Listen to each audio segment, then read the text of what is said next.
আসসালামু আলাইকুম। জি, ওয়ালাইকুম আসসালাম। এটা জিমের নাম্বার না? না, কোন জায়গায় ফোন করছেন? Bogura. Sorry, wrong number. 5 minute পর সে আবার ফোন করে।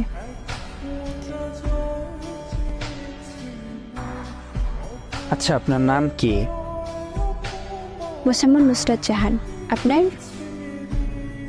রিফাত। বাসা কোথায়? ধামরাহাট, নওগাঁ। আপনার বাসা কই? বগুড়া, আদমদীঘি। আচ্ছা, কোন ক্লাসে পড়েন? ক্লাস 7। ও আচ্ছা, তাইলে তো পিচ্ছি। আপনি কি করেন? আমি ছোট একটা জব করি, বিজিবিতে আছি আমি। আচ্ছা ঠিক আছে, আর কিছু বলবেন? বিরক্ত হচ্ছ? আর শোনো, তুমি আমার অনেক ছোট, তাই তুমি করে বললাম। আর তোমার ভয়েসটা অনেক মিষ্টি। আচ্ছা ঠিক আছে ভাইয়া, ভালো থাকেন। ভাইয়া? আমি ফোনটা কেটে দিই, তারপর সে আর ফোন করেনি। কিছুদিন পর সে আবার ফোন দিয়েছিল। তখন আম্মু ফোন ধরেছিল, সে ভয় পেয়ে কেটে দেয়। তারপর সে ওই দিন প্রায় 12টা 10 বাজে আবার ফোন দেয়, তখন আমি রিসিভ করি।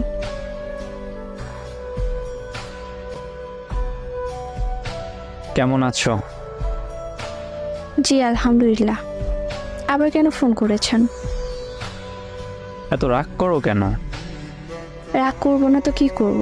কেন ফোন দিছেন আবার? তোমার ভয়েসের মায়ায় পড়ে গেছি।